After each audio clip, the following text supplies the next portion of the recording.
The stage lights flicker as two elderly figures step into view, a man in his early 60s and a woman just a few years younger. Their steps are slow but steady, their smiles shy but full of warmth. The audience murmurs, some clap politely, others exchange doubtful looks. After all, AGT is known for flashy youth and big surprises, but no one expected this. The man, wearing a neatly pressed barong, grips a microphone with trembling hands. Beside him, the woman holds a small ukulele close to her heart. Simon Cowell leans forward, curious but skeptical. "Hello," he says. "Who are you, and why are you here today?" The man clears his throat.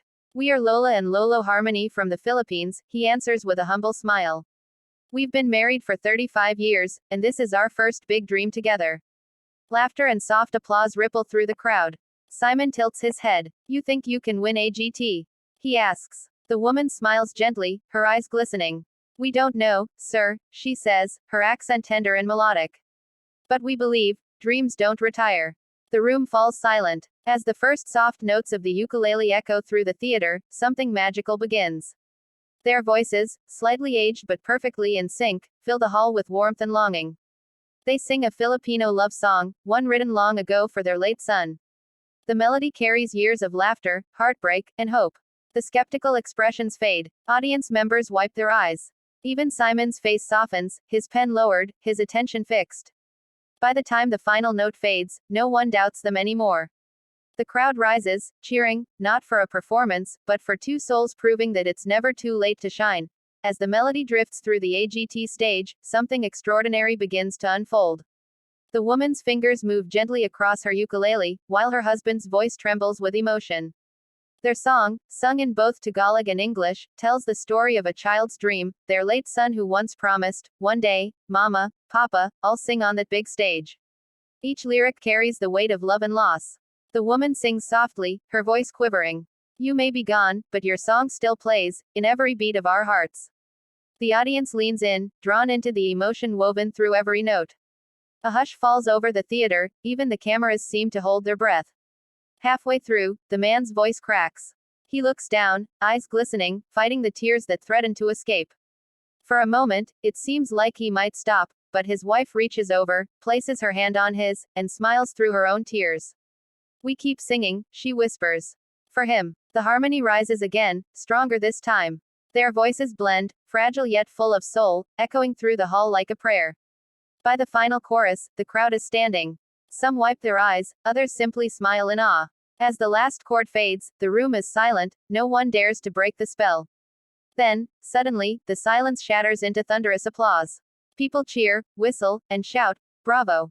Simon Cowell, visibly moved, leans back in his chair. His eyes linger on the couple, as if he's just witnessed something far deeper than a performance. What began as doubt has turned into pure admiration. The couple exchange a trembling smile, their son's dream, at last, has reached the world. Applause finally begins to fade, leaving a heavy, emotional stillness hanging over the stage. The elderly Filipino couple stands hand in hand, tears glistening under the golden stage lights. Their hearts pound, not from nerves anymore, but from disbelief. They've done it. They've sung their story to the world. Simon Cowell is the first to break the silence. He takes a deep breath, his usual sharp expression softened. "You know," he says slowly, "I've seen thousands of acts on this stage. But, very few that made me forget I was judging a competition." His voice wavers slightly, and the audience murmurs in surprise. Heidi leans forward, wiping a tear. "That was so beautiful," she says. "You didn't just sing a song, you brought your memories, your pain, and your love to life. It was pure magic." The couple smiles gratefully. The man bows slightly, whispering, "Salamat po," meaning thank you in Filipino. How he adds, "You reminded us that talent doesn't have an age. It's not about fame or perfection, it's about heart. And you too have it in every note." The woman's eyes fill again as she nods, clutching her ukulele tighter. "Thank you, this means the world to us," she says softly. Sophia looks at her fellow judges, then back at the couple. "You said you were here for your son," she says, voice trembling. "I think he's smiling right now. Because you've just made all of us cry." The audience starts chanting, "Golden buzzer. Golden buzzer." The energy in the theater grows electric. The moment Sophia's hand hits the golden buzzer, the theater erupts in a burst of light and sound. Golden confetti explodes from above, swirling through the air like a shower of blessings. The Filipino couple gasps, their eyes widen in disbelief as glittering flakes fall around them.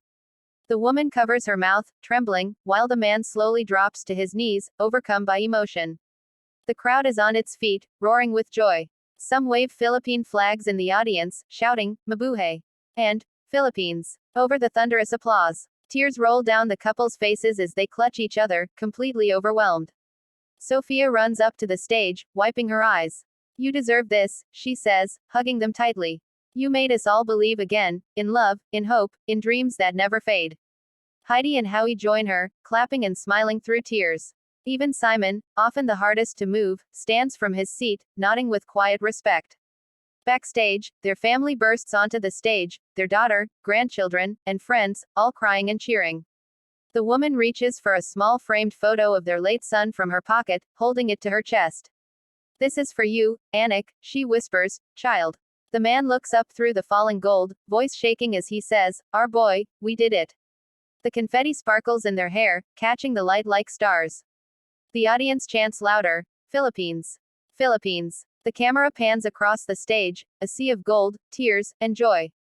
For that moment, age doesn't matter. Pain doesn't matter. All that exists is love, music, and the golden rain that turned a simple dream into a worldwide miracle. The next morning, the internet explodes. Clips of the Filipino couple's golden buzzer moment flood social media, millions of views in hours. Hashtags like hashtag GoldenLalas, hashtag DreamsNaveratire, and hashtag Filipino Pride trend worldwide. People from every corner of the globe share the video, writing comments like, I cried watching this, and, they reminded me of my grandparents. Back in their small hotel room, the couple sits side by side, still in disbelief. The golden confetti they saved from the stage rests gently on the table beside them. The woman scrolls through her phone, tears in her eyes as she reads messages from fellow Filipinos, overseas workers, elderly singers, and dreamers thanking them for giving hope. Look, the man says softly, pointing at the TV. A news anchor smiles as their performance plays on screen. Simon Cowell calls it one of the most emotional moments in AGT history, the reporter announces. The couple exchange a stunned look, then laugh like children, overwhelmed with joy. Later, during an interview, the woman speaks from the heart. We almost didn't audition. We thought, we were too old. But our son always told us, it's never too late to dream. Now, we know he was right. Her husband adds, we didn't win a trophy tonight. We won something greater, the world's heart. Montage clips show fans performing their song, choirs singing in Tagalog, and elderly couples holding hands while watching their story. Their faces beam with pride as they watch these tributes. As the camera fades, the Filipino duo stand once again on the AGT stage for a special encore. Their voices rise together, gentle, steady, eternal.